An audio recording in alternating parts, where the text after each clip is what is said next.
All right, everyone. Greetings from Bangkok, Thailand. It's a great pleasure for me to introduce our speaker today. So today we have Assistant Professor Dr. Ariel Wu, or maybe Dr. Ariel for short. She's teaching at the Department of English Instruction at the University of Taipei in Taiwan. And Ariel and I have known each other since we pursued a master's degree in TESOL. It was a long time ago at the University of Pennsylvania. And then she received her PhD in education with an emphasis on applied linguistics from UC Santa Barbara. Yes. And her research interests include like ESP, corpus linguistics, computer and mobile assisted language learning. But today she's going to share with us one of her research, right, on the topic of enhancing medical students' English communicative skills in a 3D virtual world. This is a great topic to explore, especially nowadays, right? For those of us who are, interested in using technology in our language classrooms. So please join me in welcoming Dr. Ariel. Thank you. Thank you very much, Dr. Sichom. So good afternoon, ladies and gentlemen. Sawadika. Thank you very much for coming to my talk, Kakung. I don't know whether I pronounce it correctly. I try my best. So I'm Ariel Wu, or you can call me Ariel. I'm currently an assistant professor from University of Taipei, Taiwan. So my special gratitude goes to Language Institute of Thammasat University, and also our very admirable scholar and my very dear friend, Dr. Sichum, for organizing this talk. So it is my greatest honor and pleasure to share my study with you. So because of COVID-19, otherwise I would love to buy a flight tickets and visit Thailand by myself. And I'm a travel addict, just like a Dr. Sichon. I've been to 42 countries, but Thailand has always been my favorite places. I've been in Thailand for 3 times in total. I really love Thailand because of the beautiful scenery, history, culture, very delicious food, although it's a little bit too spicy for me. And the most important of all, very warm and very friendly people. So today we will be talking about how the use of virtual world or virtual reality in enhancing medical students' English communicative skills.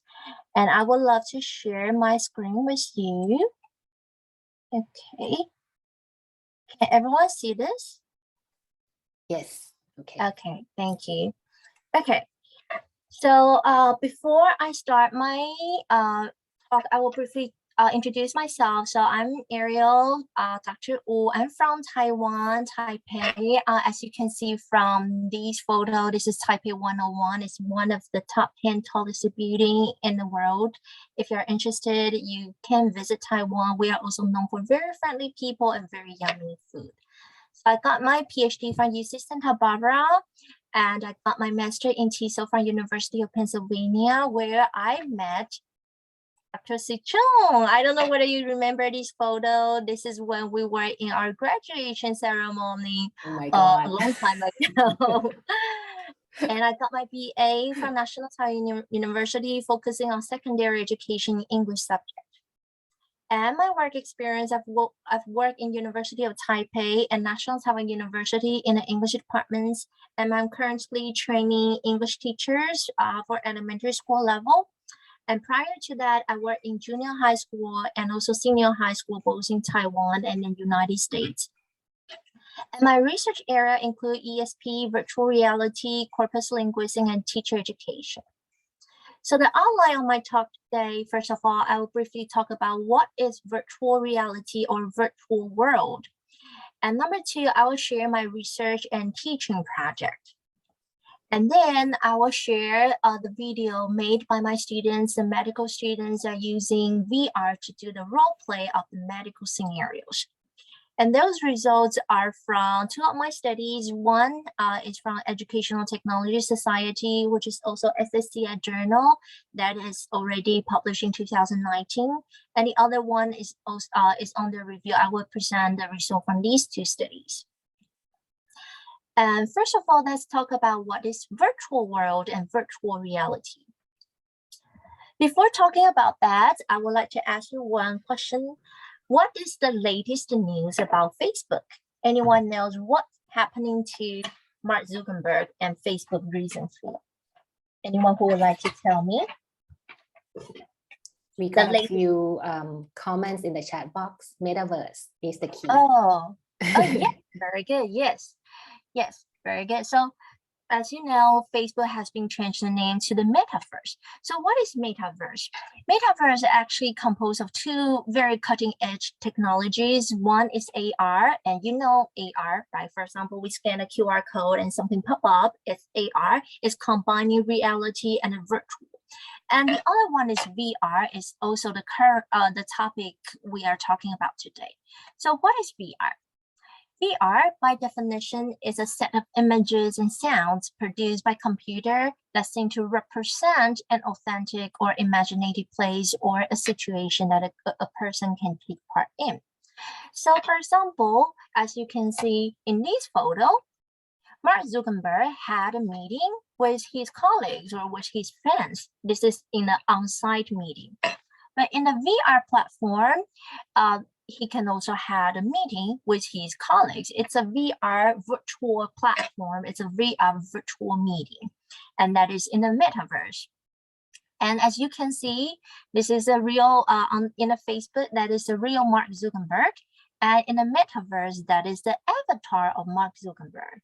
So avatar here, they can represent the user's real presence, and they can communicate through audio or text-based tools. So in the on-site meeting, Mark Zuckerberg can make a speech, but in the virtual reality, in the VR platform, the avatar Mark Zuckerberg can also make a speech or had a meeting. Let's take a look of this video.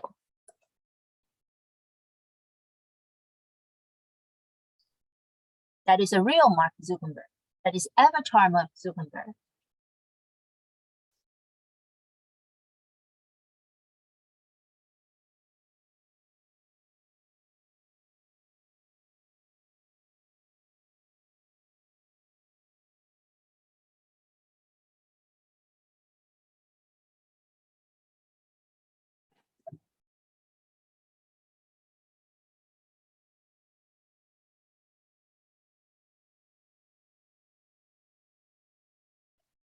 So from this video, you can see something very interesting.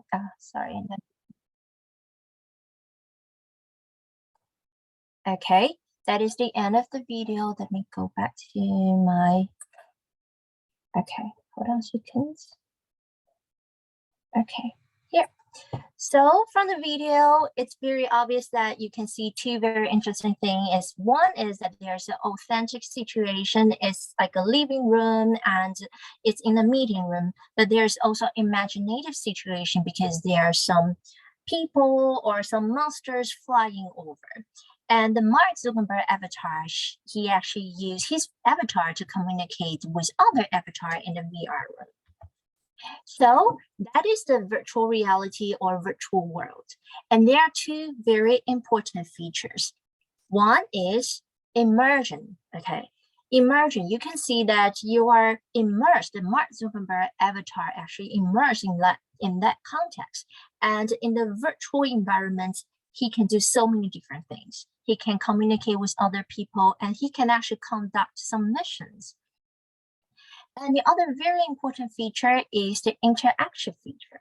So in that platform, Mark Zuckerberg also used the audio chat with other avatar, and also text-based chat is also available. So these two are very important features of VR, or we say virtual world, virtual reality or virtual world, which make it perfect for us to learn language. Okay, for example, you can use VR or VW to learn English, hello, or you can use it to learn Thai, sawadika. You can use it to learn Chinese, ni hao, or French, bonjour. So these two features make it a very good tool for the language educators as well. So in the virtual reality or virtual world in the language education, learners, they can immerse themselves in the virtual reality or virtual world platform, and perform contextually social interactions and interpersonal communications. For example, as you can see, this is a very typical format you will see about VR. So those 4 people in a bubble, they are real people operating VR. Okay, some of them wearing goggles, some of them using the computer, and in the very center, that is the VR platform you will see. So the learners, 4 people in a bubble, they can immerse themselves through wearing a VR goggle. Okay, probably you see it more often. You see people wearing goggles and VR glasses, or you can see some people, they just use a computer. Okay, computer platform, they use a mouse to control the avatar. And they use these 2 different methods to immerse themselves in a virtual thing. For example, here is a restaurant. It's about ordering food. So we as teachers, we can actually use it to teach our students to immerse in the virtual thing of ordering food. Definitely we do it sometimes in a classroom. We try to ask our students to imagine that they are in a restaurant and doing the ordering food. But the problem is that definitely one thing is that we need to prepare a lot of things. If we want to make it very authentic, we may need to bring the real dishes, we may need to bring extra dining table or extra dining chair, and probably we don't have that much money, or it really takes a lot of time and it's just, takes a lot of work. But if we're using a virtual world platform, the other thing is that they can be immersed in a restaurant and they can conduct a contextually social interaction. For example, here, they are trying to learn how to order food in English. So this is how a very typical way of VR or VW works in a language education. So they are actually 2 different types of VR for education. The first one is called immersive VR. Immersive VR might be something that you see very often, like people wearing the goggle, and that is also the metaverse that Facebook is trying to propose, asking everyone to wear the VR goggle and trying to immerse in the VR platform. And the other one is called the non-immersive VR. So for the non-immersive VR, it's actually something that we are more familiar with, especially for someone if you have the experience of playing online games, for example, League of Legends or World of Craft. If you have the experiences of playing online games, the non-immersive VR refers to the users. You use a computer to use your mouse to control your avatar and try to interact with other avatar on the platform. So for the first type of immersive VR, definitely it provides a spatial immersion with first-person view. So you put on the immersive VR goggle and you are totally, fully immersed in that environment. And you have to wear a VR headset, and definitely VR set is very costly. Okay, so that is the reason why definitely we see a lot of VR sets, but we don't really see that much in the language education classroom because one thing, it is very costly, and the other thing, it's still developing. So for the immersive VR, the very good thing about it is that it's very realistic. You feel like you are fully immersed in that environment. But there is definitely some shortcomings of immersive VR. The first thing is that definitely it's a little bit detached from the real world. Learners can feel very detached from the real world and they can get headache by wearing the VR set. And the other thing is definitely the VR goggles are very, very costly. And the other type of VR is the non-immersive VR. And as we mentioned, the users, they are involved in the 3D environment. It's usually a platform, a program that you log in, and you can directly control your avatar. You can choose one avatar that represents you, and you can control the avatar to do some interaction. So the users in the 3D environments, you can also do some interaction, communication, and you can do some socially contextual actions. So for the non-immersive VR, it provides you more of a third-person view compared with the immersive VR. Okay, because immersive VR, it's like a spatial immersion. But the non-immersive VR, it feels like you are more like a third person observing what people are doing. But some advanced non-immersive VR, for example, the one I will present now, also provides a first-person view. And for the non-immersive VR, as I mentioned before, because it's less costly and it's easier for learners to operate.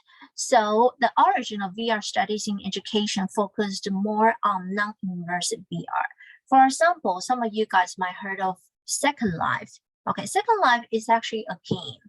But a lot of language educators, because Second Life provides very many different scenarios. For example, some are in the forest, some in the ancient castle, or some in a variety of different scenarios. So some language educators use the Second Life to teach their students some pragmatics. So let me show you the video of the Second Life, and you can guess the idea. And it's free. It's free.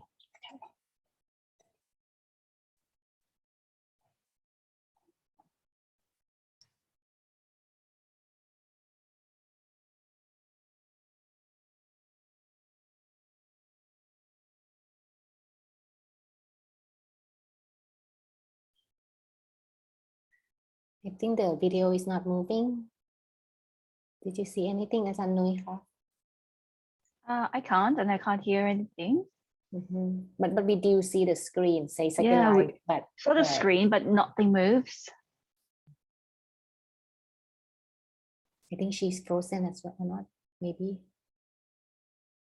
Is it the signal? Maybe the signal, yeah.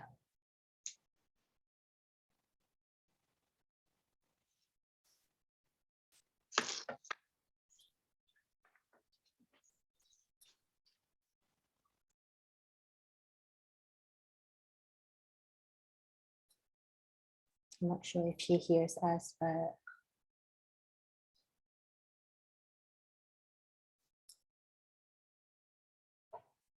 Okay.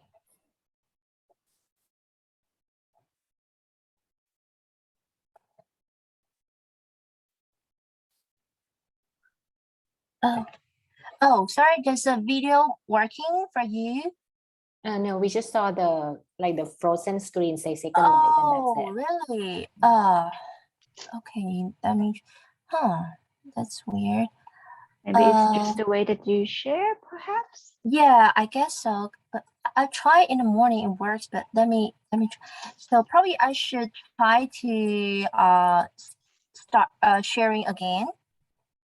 Let me try. You can like share a window, I would say. Oh, And then okay. just go for that specific window. Oh, so you didn't. Oh, so the previous video was not working as well. Well, it worked, but we couldn't hear anything. That's all. Oh, that's. Oh, is it because of the? Oh, let's try again. I just turn on the. Let me try again. Previous one.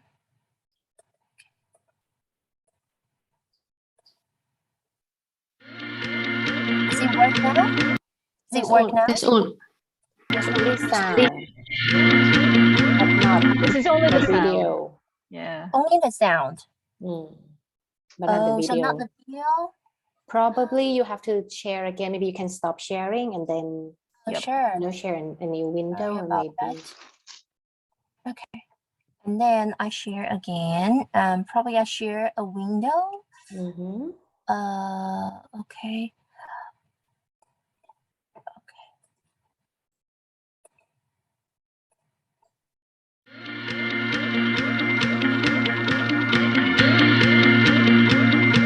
We're not moving then. Oh, that's weird.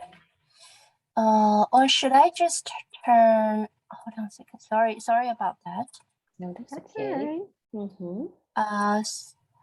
Or should I probably? You can also send me the link and I can give it a try. I mean, if it's online, No, it's It's in my not. computer. Oh, it's in your computer. I see. Yeah. Hold on a second.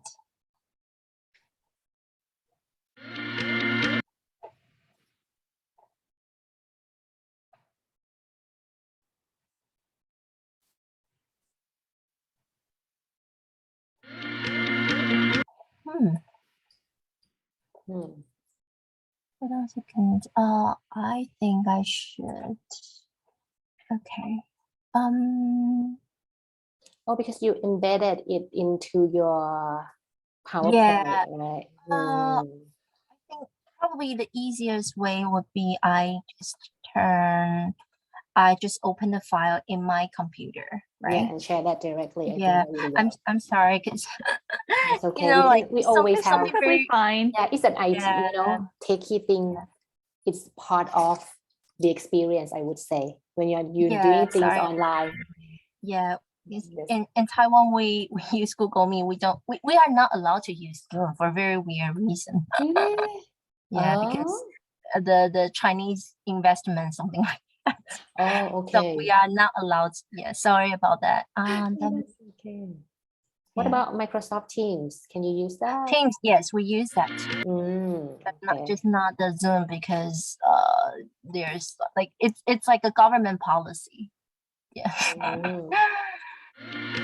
That's new. Should I move on but I have 2 videos to share, so I think I should. Yeah, just like you mentioned, if you just open the video directly from your computer and then just add a new window, that should work. Yeah.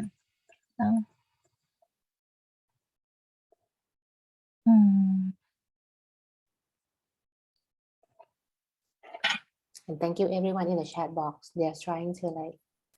Thank you very much. Give your help, provide you with some suggestions on what to do. Yes, I got my. Let me try to play the video again as to see whether it works. Sure.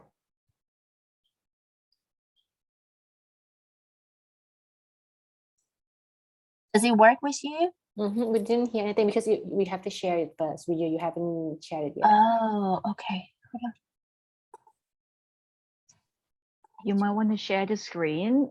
Yes. Sometimes like sharing the entire screen can help. If that's comfortable for you to do. Can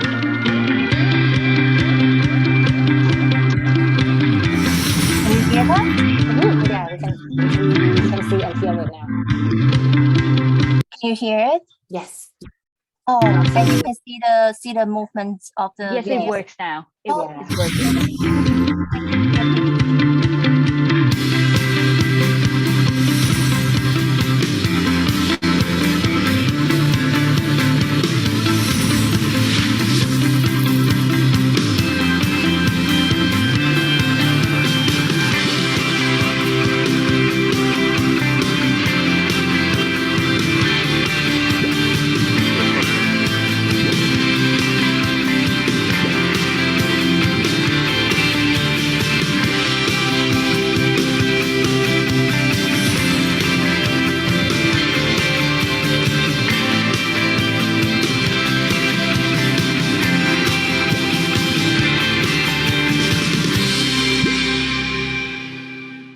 Okay, thank you for your patience. Then I will play another video, the one I played before about the Mark Zuckerberg, the Facebook metaverse.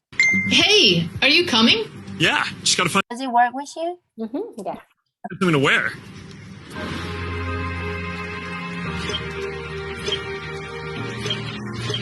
All right, perfect. Oh, hey, Mark. Hey, what's going on? Hi, Mark. What's up, Mark? Whoa, we're floating in space? Who made this place? It's awesome. Right? It's from the creator I met in L.A. This place is amazing. Boz, is that you? Of course it's me. You know I had to be the robot, man. I thought I was supposed to be the robot. Whoa. I knew you were bluffing.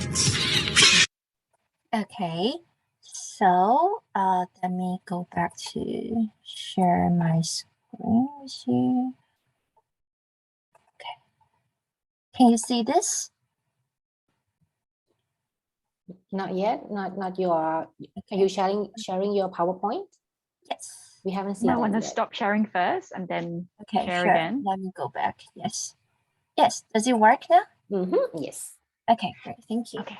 Okay, so thank you very much for your patience. So from these two videos, you can, especially the one in the Second Life, you can see Second Life is the program that a lot of language educators use to enhance their students' language proficiency through the use of VR, and it's actually free. So the reason why the VR is really great for language learning are also because there are some specific characteristics of VR actually correspond very well with the essential components of successful language learning. So what we mentioned as like immersion is something we call in language learning, it's like a situated practice.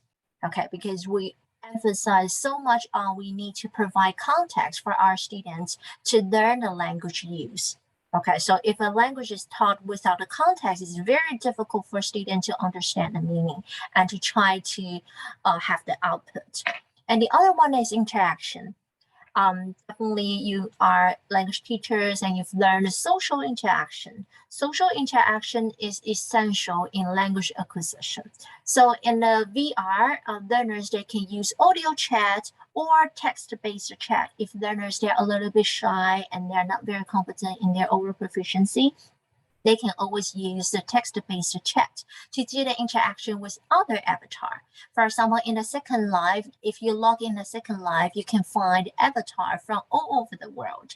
They are using English to communicate with others. And the last one is the creation. Okay, because in the VR, you are trying to interact with people. You can even create the 3D object. You can make a building and you can make a camp. You can start a campfire.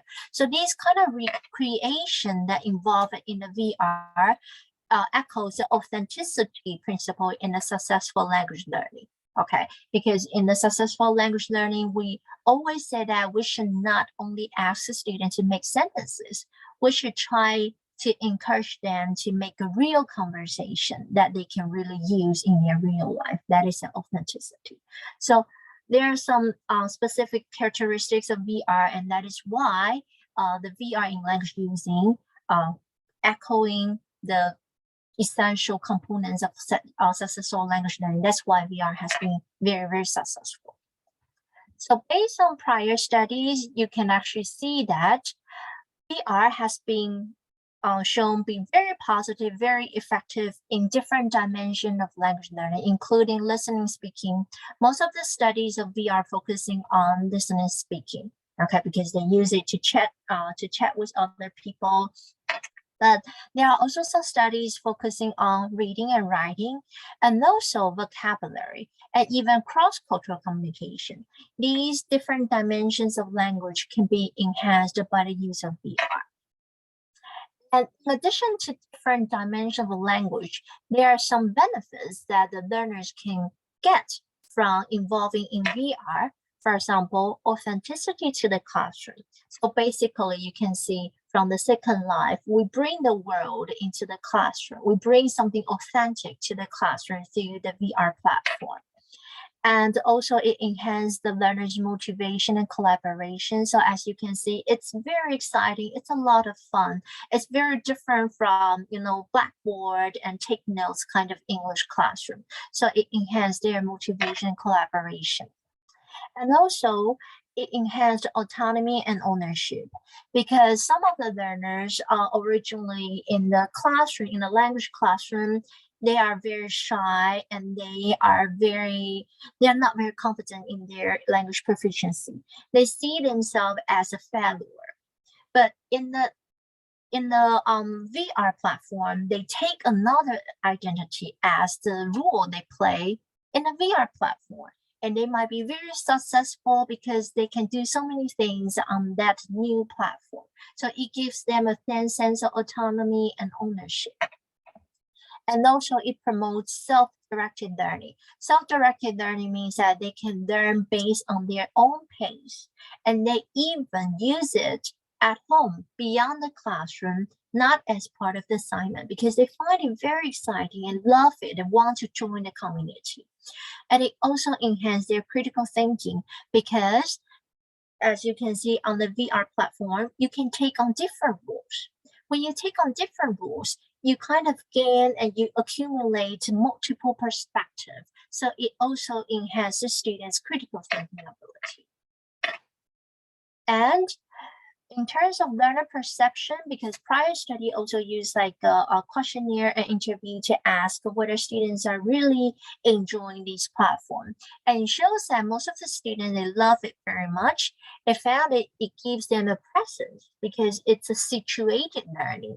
They do the, for example, ordering food in a restaurant virtual reality platform instead of just imagine that they are ordering food. And it gives them a sense of satisfaction and excitement, also enjoyment, and it also enhances their self-efficacy because it helps them develop the feeling that they can be successful in language learning. Okay, because in the traditional classroom, they might not be that competent. But in the new platform, because they take on another identity and they feel more competent in that new platform. And now I would like to share with you about my research and teaching project about VR use in medical English. But those students, they are actually freshman students. They are just students from College of the Medicine, but they are freshmen, which means that they are actually still in the process of becoming professional doctor. Okay. So the first thing we would like to talk is communicative skills in medical education. So communicative skills is very, very important in medical education. The importance has been emphasized over and over because the effective communication enhanced definitely satisfaction of the patients, and it also leads to much better medical results. And definitely it prevents the doctors from being sued. There are so many legal cases about suing doctors nowadays. And there are essential dimensions in effective communication of doctor-patient communication. For example, making polite and softer requests. Instead of giving an imperative, we should try to make a polite and softer request, give them suggestions, and also try to encourage them.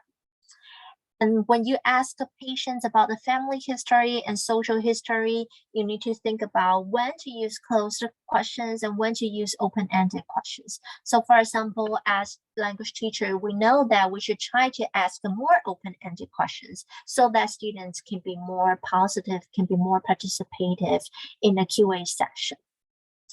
And the third dimension is that how to deal with the exam result. Okay, for example, if there's a bad news, how should we deliver?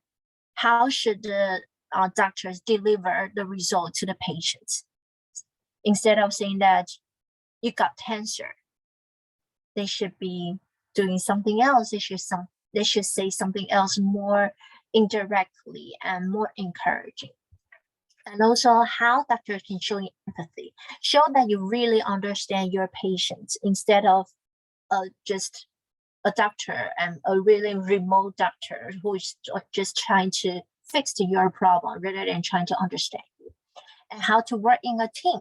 So nowadays, actually, there's a new trend in medical education that doctors should view the patient as a partner in treating the disease, rather than you are like a god. You give some medicine to your patients and you ask them to do whatever you want them to do.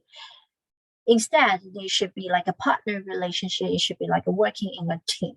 So there are different dimensions that are very important in effective communication, health doctor-patient communication. As you know, the use of technology in medical education has been a trend. One of the most important tools that people use in medical education is the use of virtual reality or virtual patients in medical education. So what is the virtual reality and virtual patients? It's like this. Virtual patient, for example, you can use the virtual patient to practice doing the surgery or during the medical practice, and you can do trial and error for multiple times before you finally become successful. So use of virtual reality and virtual, especially the virtual patient, has been a very important trend in medical education. And how about in the medical education in terms of effective communication skills? There are actually two groups of study in medical education on communicative skills. The first one is the virtual patient, as we mentioned before, because the virtual patient, they can help medical students practice communicative skills. So talking to virtual patient is actually similar to talking to Siri. You talk to Siri and they will give you some response in terms of if we are trying to teach them the communicative skills. So there are pros and cons. Something good about the virtual patient is it's a safe environment. Okay, you can do it for a trial and error. You can practice multiple times and you don't get sued. And also something really good is about the flexibility. Okay, you don't need to schedule a meeting with the patients and you can do it whenever and whatever you want. But there's definitely some shortcomings of virtual patients. One is that it lacks a complexity and natural case progression. So it's a little bit similar to talking to Siri. Okay, for the first 10 times when you talk to Siri, you find Siri's responses is very interesting. But after probably 10 times or 20 times, you find that, well, she's talking about the same thing all the time. So that is the problem of the virtual patient, because virtual patient, it has the programmed responses. So it's not as authentic and real compared to responses to regular patients or authentic or just real people. The responses can be not really authentic. And the other group of study on the communicative skills in medical education is to use the virtual reality as a platform. Okay, so for example, using the non-immersive VR as a platform, and those medical students, they can do the role play to do the medical communication. So the use of virtual reality or virtual world as a medium for medical students to play the role as physicians, patients, and patient family members. So those medical students, they take the role. They take role of different of the scenario, and it's like a talking to real person, but they are playing the avatar. So one thing that is really good is that they can try to understand different point of view of different rule, and it's definitely still a much safer environment compared to if they talk to real patients. So there's identified and research questions. So definitely, as we know, the virtual reality used in communicative English skills, it has been a very prominent area, but there are some problems. So what are the problems? Number one, most of the studies are in the use of virtual patients, as we mentioned, it's like talking to Siri, but a lot of learners, they found that it's really lacking natural progression and it's not authentic. And number two, the second gap is that there are very few studies investigated how the non-native speaker medical students acquire medical communicative skills in their second language through VR use. For example, like medical students in Taipei University. I know Taipei University has a really, really good medical school, and international medical practices in Thailand is very, very prestigious, very popular. But for those students, some of them they need to treat foreign patients, and they actually don't know much. They need to treat foreign patients by using English. But the VR use and medical communicative skills all focusing on native speaker. So native speaker using their first language through the use of VR. But there's very little investigation about how non-native speakers, for example, Thai students learning English medical communicative skills, or Taiwanese students using VR to learn English medical communicative skills. And number three, there are very few studies with pre-test and post-test design on virtual reality use for enhancing medical communicative skills. Okay, so that is also one problem. So a lot of studies focusing on virtual reality, they are okay studies. Okay, but we don't know whether there's no comparison with a control group, like who are using another method to there. So this makes the result not as convincing, okay, as if we incorporated pre-test and post-test design. And number 4, it is very important to investigate well-known learning approaches. For example, as language teachers and language researchers, we know it's very important for us to know the interaction patterns in the peer talk. Okay, we want to try different strategies, different ways to enhance students' cooperative learning. Okay, but how about VR? Does the VR enhance students' peer talk?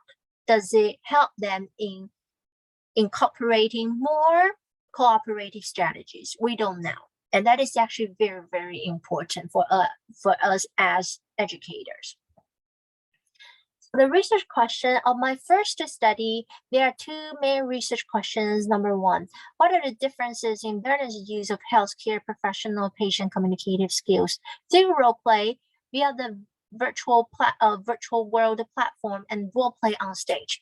So my first question is about, there are both groups that are doing the role play, but one is doing through virtual reality platform, one is doing the on stage role play, which is actually very familiar to all of us. Both activity, they are student-centered activity, but are there any differences? And my second question is, what are the differences in their perception? Okay, in their perception toward virtual VR platform and role play on the stage, which is the conventional way of doing the role play. And the methodology I used, the setting is 3 weeks of freshman English classes of students of College of Medicine in EFL context in northern Taiwan and students from National Taiwan University. And the participants for the control group, they were 21 participants. Experimental group, they are 26 participants. And their English proficiency is roughly B2 in the CEFR in the European framework. And they are Chinese language speakers and 10 years of compulsory English learning. And the program they use is OMI Immersion Vision program from NTNU, National Taiwan Normal University. Okay, so this is the program we use. This is a little bit different from Second Life, and I'll explain how. This is also a non-immersive VR, which means that students use the computer and mouse to control the avatar. So you can see there's an elephant, there's a girl, that is the avatar. And these girls can actually ride on the elephant. And this is, they can also communicate with other avatars through voice chat or text-based chat. And something different about OIV compared with Second Life is that users, they can build their own 3D context, which means that they can build their own buildings. They can add different 3D objects. So it's an authoring tool, means that they can add the things they want on the 3D platform. Compared with Second Life. Second Life is that the company has already built all the context for you. And you go there and you can participate, but it's not possible for you to add new things. But for the OIV, the students, they build the context by themselves.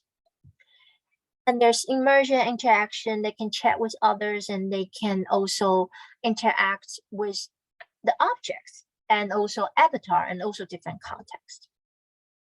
And the methodology, the data collection, okay. For the first question, what is the differences in their use of healthcare professional patient communicative skills? The data collection is their role play script. I asked them to write the script, and I also asked them to do the video, okay. And the data analysis, I use discourse analysis, content analysis of the script and the video. And for the second question, what are the differences in their perceptions? I use questionnaire and interview. And I use descriptive statistics, and I also use discourse analysis and content analysis of their interview results. And this is a procedure. First of all, I had the first questionnaire asking about their proficiency, their learning backgrounds, and then I gave them the pretest. The pretest is also the role play script they have to write. And then I gave them the healthcare communication instruction, the 5 dimensions I mentioned before, because as I mentioned, they are freshman English students. They actually have very little idea about effective healthcare communicative skills. So I gave them 1 hour of healthcare communicative instruction, which include the 5 dimensions I mentioned before, like making polite requests, showing your empathy. And for the experimental group, that is a VR group, they had 1 hour of OIV instruction, the VR program I used. And for the control group and experimental group, for the control group, they will do the discussion. They need to discuss the lines for their role play. And in the second hour, they will do the on-stage role play. I will show you the video. And then for the experimental group, they did a discussion and they did a role play in the VR, which means that they control their avatar and to do the interaction. And at the very end, they had a poster test, also the role play, script writing, and second questionnaire and interview. And this is a role play scenario. It's about obesity, a guy having the issue about being too fat. And he has some health issue, for example, high blood sugar, hyperlipidemia, and osteoarthritis. And he thinks that he may have diabetes and brain cancer. So his girlfriend brought him to the integrated clinic. And this is a scenario I asked my students to do a role play. And this is a handouts they got. This is a worksheet. So they need to provide at least 20 sentences of the role play. And they need to choose 5 different roles out of 7 healthcare professionals, for example, doctor, nurse, medical examiner, dietitian, physical therapist, clinical psychologist. They need to choose different roles to do the role play. And I gave them the health issues with L1 translation because, as I mentioned, they are freshmen, so they don't really have that much medical knowledge. And there are some possible medical procedures. For example, they need to do the blood test and they need to do the sonography, something. I gave them some references. And this is the control group. Let me show you the video. I need to... Okay, hold on a second. Okay. So this is a control group. This is on stage role play. I will play the one before the clinic. Before the clinic. Second.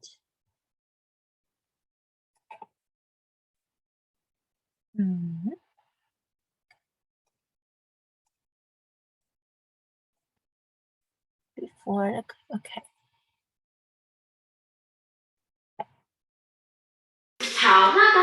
Okay.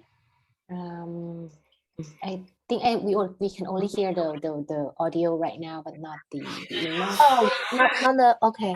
You can share the entire screen of the computer if that's more convenient. You know, that you can share just a single window or just... Yeah, I think I tried to click on the single window. Okay. That? You might have to stop sharing first before clicking the single window. Sure. Okay, so let me stop first and then, yeah. Okay. Okay, I stopped and then I start a new one. We can still see your screen. Okay. That's all right. Take your time. Okay.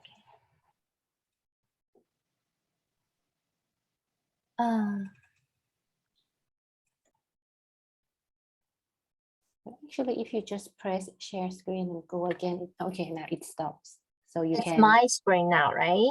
Yeah, it's just our windows of faces. So you can now share the window of your video. Do you see my? I think this is your computer, right? I mean, right. The, it's the, like the feature. front screenshot of the video, right? Yeah. Does it work? No, still. I mean, it didn't go directly to your video, so you have to share that particular window of the video and not this my computer screen. Yeah, I think I shared the video, but Don't know Mm. why it doesn't work. Yeah, right. And there must be another way Yeah, to start do a new one. Okay. Yeah, Does it okay, work? we got it now. It work now? Yeah, it is. Okay, great. Thank you. This is a traditional. The group. Like a bull. You are only 160 centimeters tall. Like a dropped. If I drop and you are like Snow White. Why you are not my princess charming? Don't eat this junk food. Throw it out. But junk food is tasty and I can't live without it. Do your fake body. No, I'm not. It's time to go to hospital for your diabetes. Okay, and now let's move on to the inner clinic.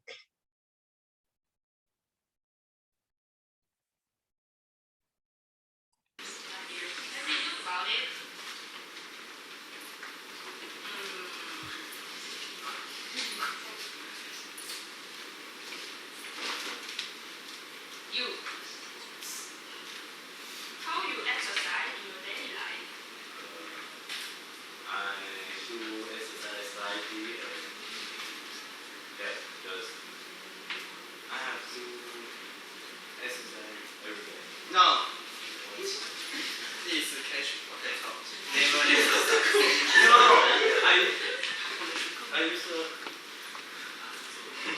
a monitor and plus I have a finger exercise, okay? I do my finger. You are guilty. And What? let me think about it. You should exercise more. I said that I'd like you to do more exercise. It's better to your body. Oh. Please do more exercise. Understand? Oh, I understand. Okay. Good. And I'd like you to, I try my best. yeah. Okay, so this is about the control group. And now I will play the VR group. So can you see the different screenshots of my video now? Yeah, now it's like the thumbnails of the videos. Okay. Does it work? Yeah, it works. Okay, cool. This is a VR group. And as you can see here, those sofas, those hamburgers, those chairs were created by the students. They add something on the VR platform, and those avatars are controlled by the students. Stop eating hamburger, you little pig. Oh my honey, I love hamburgers. If you keep eating hamburgers like this, you will get diabetes. Diabetes? That's the reason. Because I am dizzy. Oh, I always dizzy every day. Stop eating hamburgers, it's flying. You see, your hamburgers looks like a mountain. Yes, because I am having my breakfast now. My breakfast is hamburgers.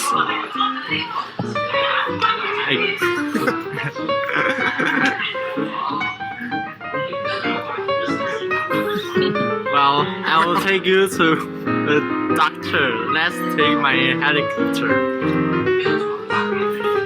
Okay.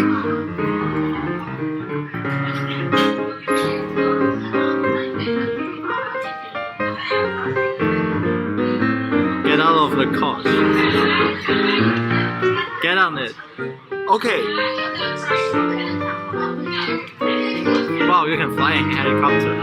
Yes, I can. Bye bye. Bye. Woo! Oh, you are too fat. The helicopter crashed. Oh my gosh. Wow, let's go for... I need to think some other way to bring us to... Okay, so this is before they go to the clinic, and this is what in the clinic. Sorry, not this one. Not this one.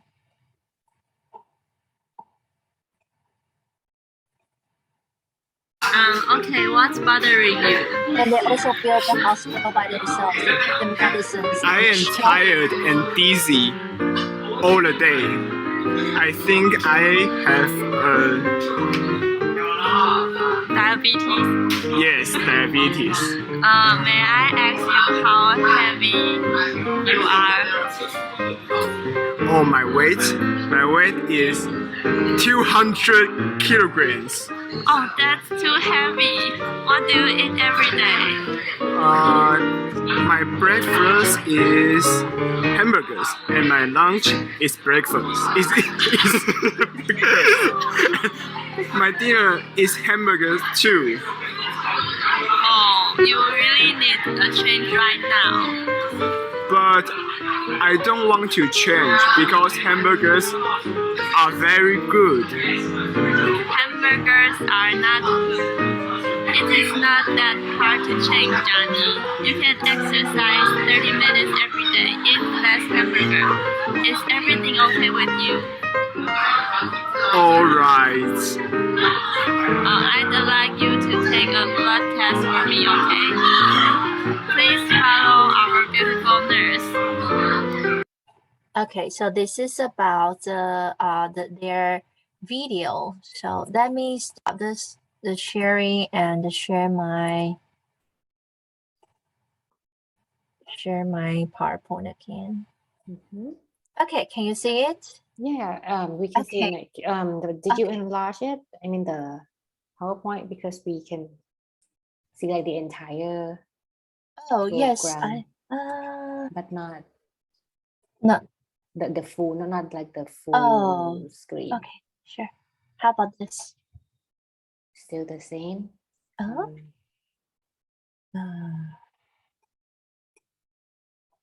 Hold on a second.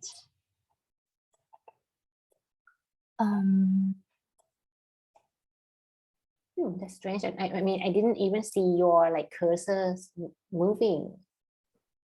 Yeah. So Sorry. it's not that window, I guess. But that's okay. Did you see it now? Oh no, not yet. No. Okay. I think it's because I shared the wrong page.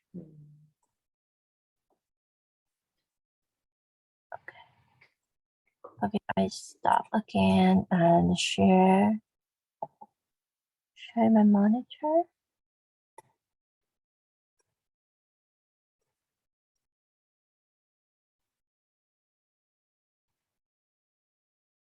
And you see my monitor now, right? Yes. Okay. All cool. right. Thank you so much.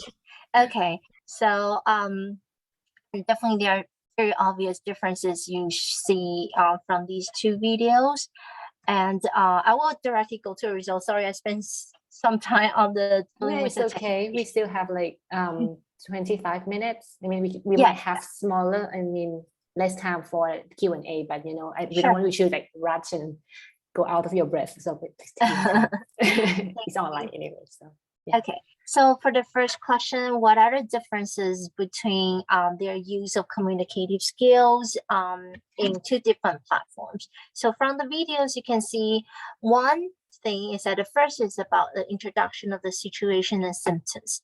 And for the control group, it was very obvious about the planning described the situation and symptoms and a rush to the clinic.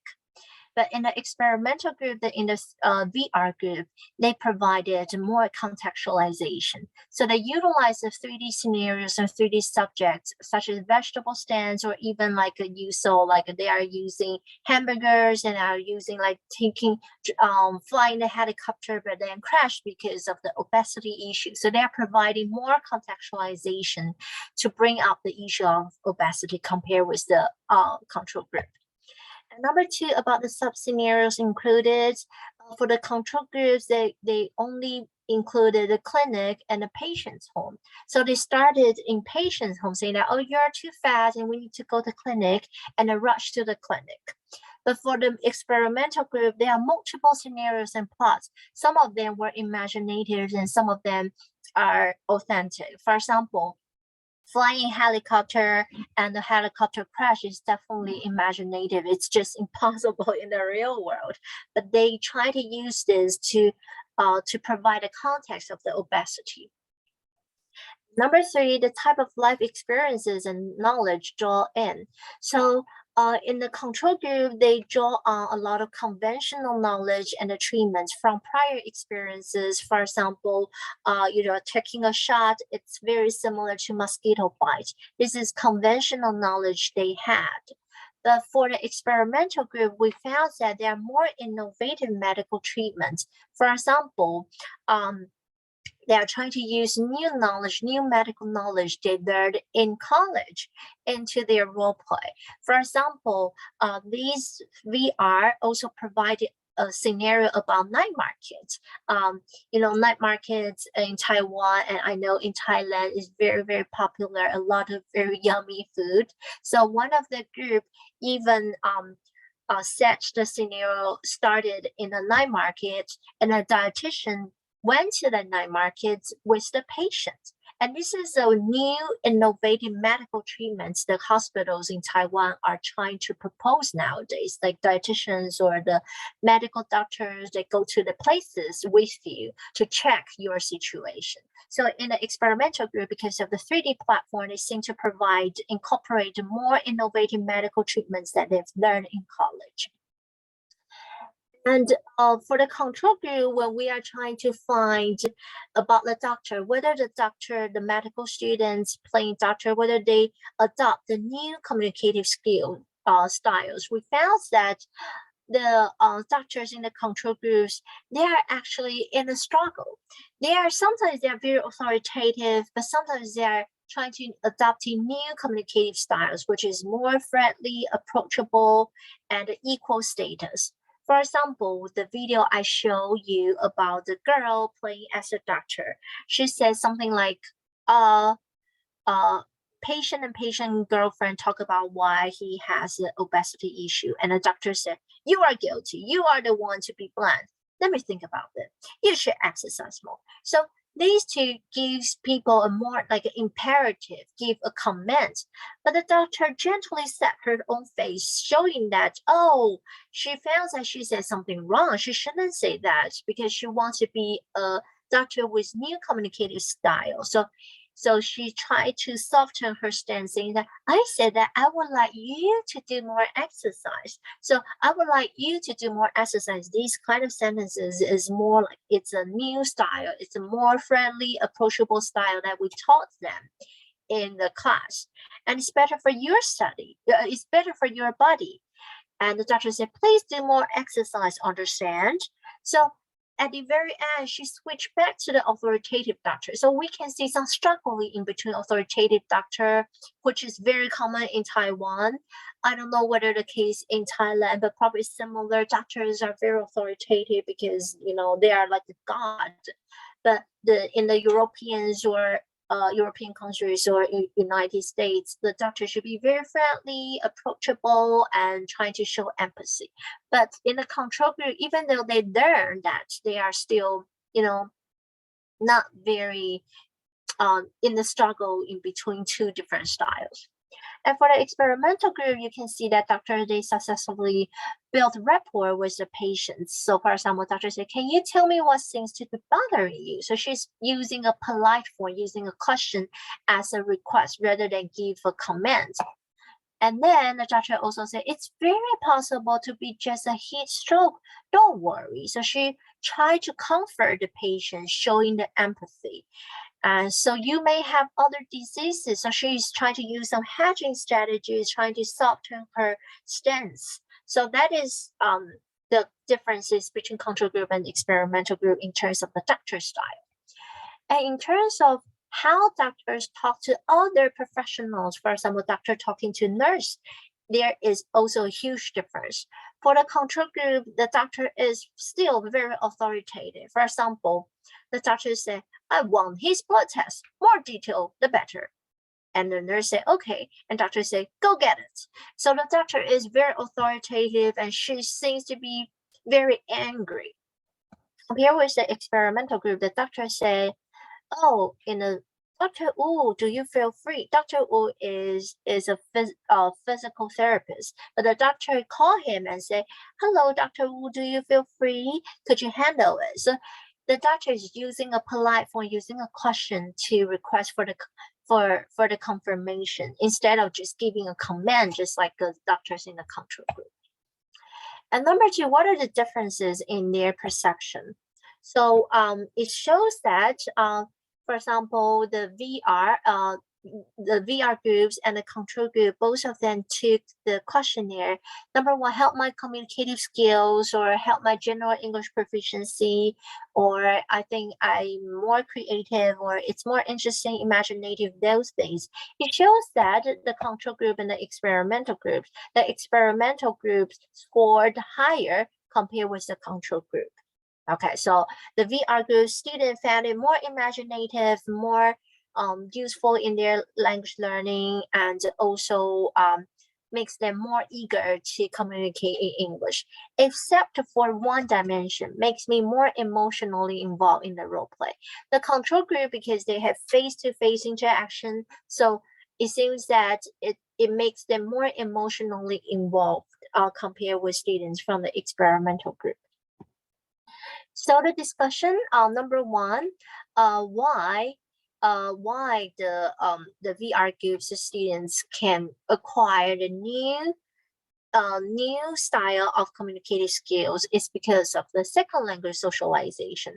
Because for the control groups, they are still trapped in the medical culture in the L1 workplace, like a very hierarchical, authoritarian, formal kind of doctor. Even though they are using English, they are still using the culture from their first language, which is Chinese language. In Chinese culture or Taiwanese culture, doctors, they are very authoritative. They're very formal, hierarchical. They can be very, very angry, and they are very impatient with their patients.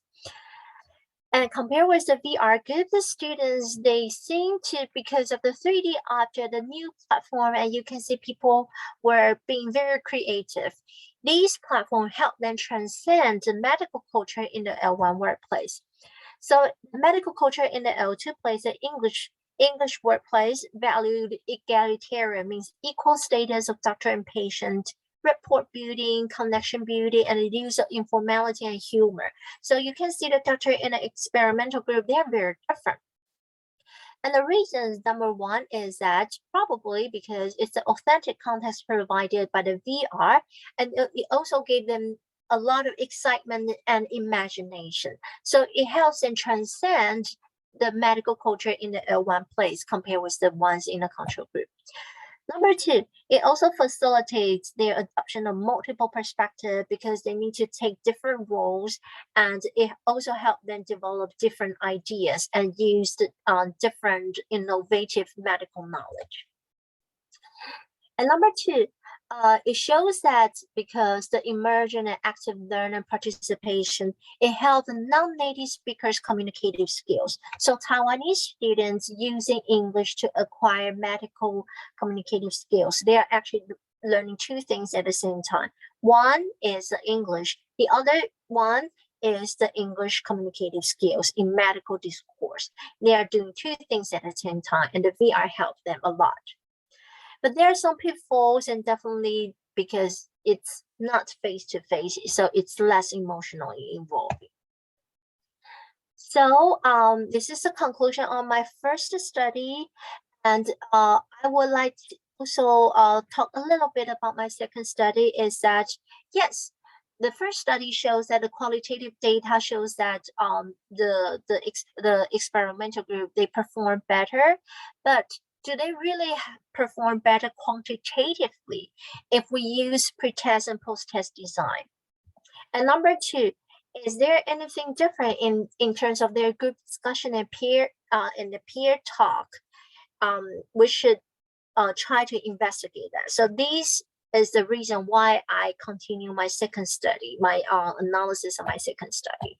So the research questions for my second study is that whether the VR group, they outperform statistically significant compared with learners in the control group. Number two, what are the differences in their interaction patterns? Okay, is it more interesting? Is it more vivid? And the methodology, the first question, whether they outperform learners in the control group, I use pre-test and post-test and also ANCOVA. And for the second question about interaction patterns, I had the script of the discussion. I also did the classroom observations. I used discourse analysis and content analysis. And for the question number one, learners' overall performance improvement of physical patient communication from pre-test to the post-test. So you can see this is a control group. They started as 9.69 out of 20, and they actually also made an improvement to the 1431, which was also good because, as you know, the role play on stage is already a good activity. But the experimental group, the VR group, they started as 10.14, but in the pretest, there was no statistically significant difference between the two. But they performed even more. Their improvement was much more than that of the control group. So they, in their post-test writing, they scored 2143, which shows that their improvement was more than that of the control group. So I used the ANCOVA result. I don't go into detail of the statistics, but you can take a quick look here. So VR is more effective in the overall performance based on the quantitative analysis. And if we try to understand what are the dimensions that they improve the most, I also do the code. I did the coding. So, for example, number one, making more polite and softer requests. These are the behavioral items. If they score 1, I gave them 1 point. So these are different behavior items I did in my coding. It shows that for the control group, they made improvements in the A dimension and B dimension. And also for the experimental group, they also made improvement in the A dimension, B dimension, which is that they are making improvements in the making polite and softer requests and asking patients. But comparatively, the experimental group, they even have improvements in the D and E, means that they know how to show the empathy, they know how to work in a team much better in the post-test.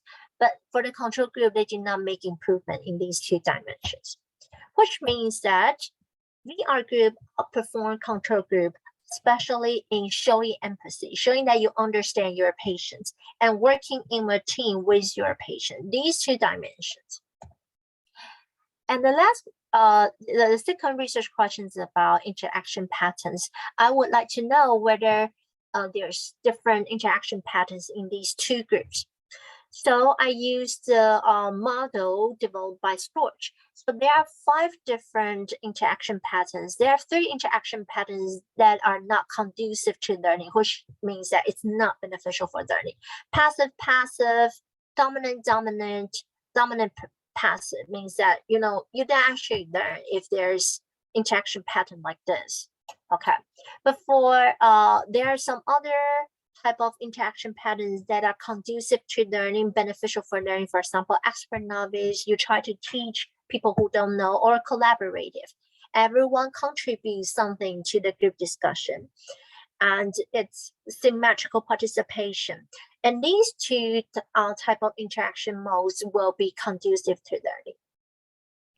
So I examined the discussion script, and I found that differences in the cooperative patterns. For the control groups and experimental groups, there's a huge differences. We can see that the purple one shows the one that control group has more than that in the experimental groups. So the control group has more passive and passive and dominant passive interaction patterns, but these 2 patterns are not really good for learning. While for the expert novice and collaborative, these 2 patterns, the experimental group has more expert novice and collaborative, these 2 type of interactive patterns that are beneficial for learning. So that is the conclusion we made from my second study. So the use of VR actually successfully enhanced the non-native speakers' doctor-patient communicative skills in English by the statistically significant result. And the improvement was especially significant in 2 dimensions. The first one is showing empathy, showing that you understand your patients, and also working in a team means that you treat your patient as someone equal and you want to involve them in the decision making, treating them as partner. These 2 dimensions are the one that the VR group did especially good. And number 3, the use of VR enhances learners' ability to work in the team. And working in the team, this kind of teamwork is very, very important in medical practice. Okay, because all the medical practices are not conducted by only one doctor. It's a collaboration between doctors and nurses, dietitians, physical therapists, all those people. So the use of VR actually helped medical students to learn the spirits of teamwork.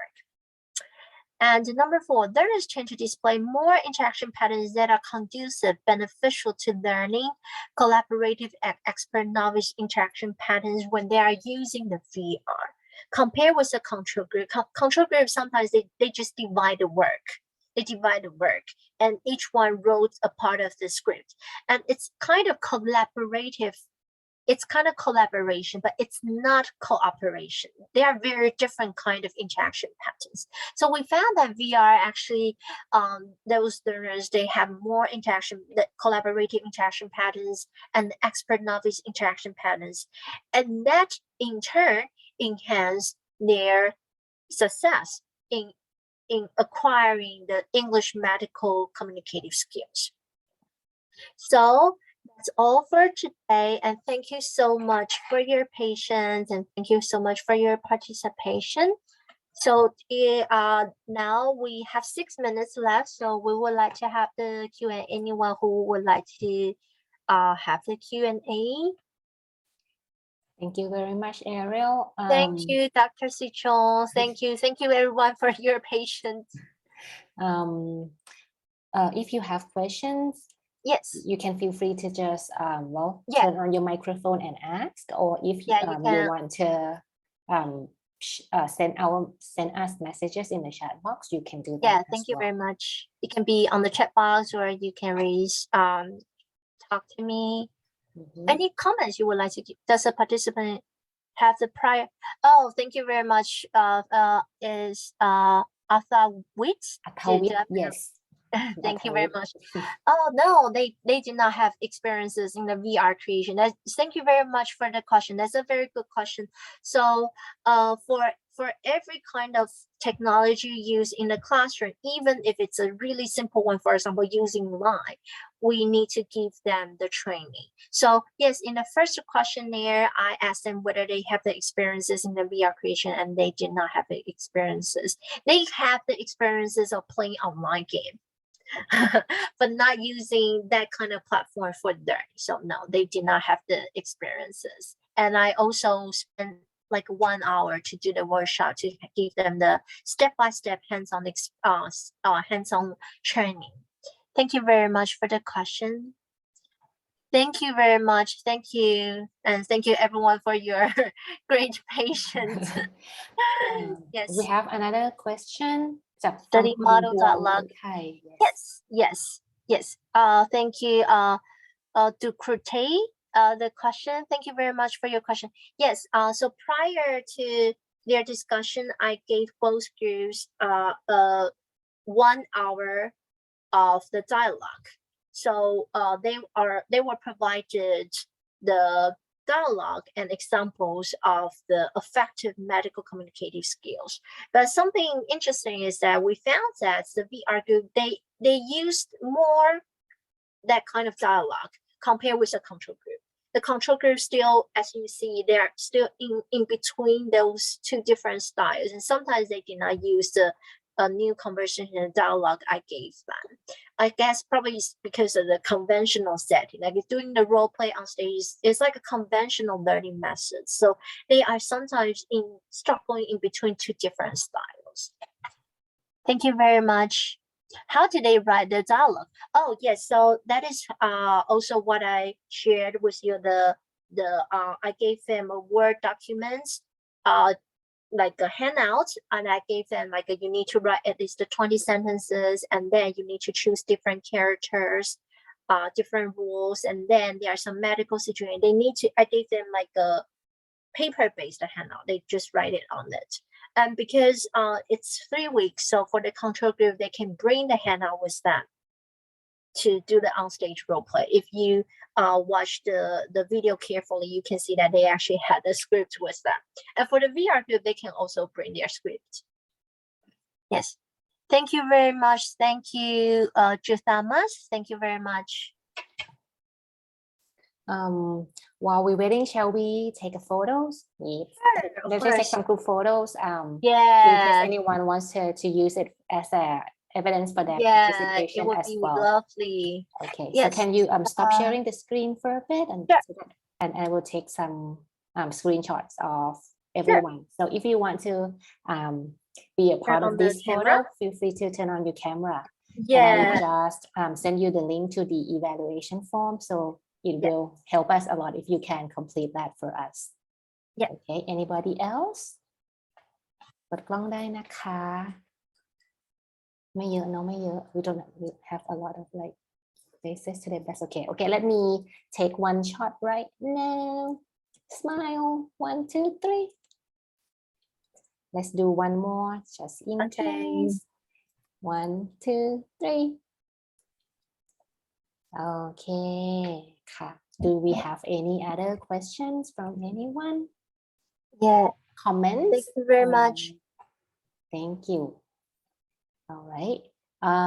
Everybody seems to enjoy your presentation. Thank you very much, Ariel. I really appreciate your talk today, and we really hope that as on behalf of Language Institute, I hope that we can invite you again for another occasion. Sure. Thank you very much. It's my great honor, and it's truly wonderful to share with you. I thank you very much for bearing the technical issues.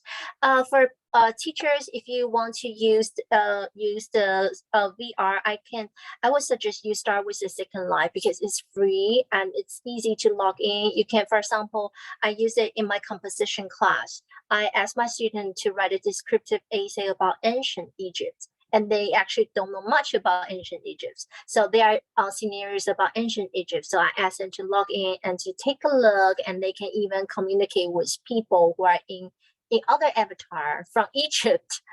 So actually after that tour, they made a really wonderful change in their essay writing. So there are so many different scenarios there. Also like a Paris, the Eiffel Tower, you can ask your student to take a look, and it will give them very different experiences as a starting point. Okay, thank you very much. Thank you ค่ะ ขอบคุณทุกคนมากค่ะ Thank you everyone. Thank you very much, Ariel. Enjoy the rest of your afternoon. Thank you, Cocoons. Bye bye. Thank you. เอ้า Ayo. That's my not my she's my friend. Can I see my friend? Hi. Greeting from Chiang Mai, Thailand. Yeah, she's one of my friends when I was doing a PhD. In Arizona? Yes, but she's not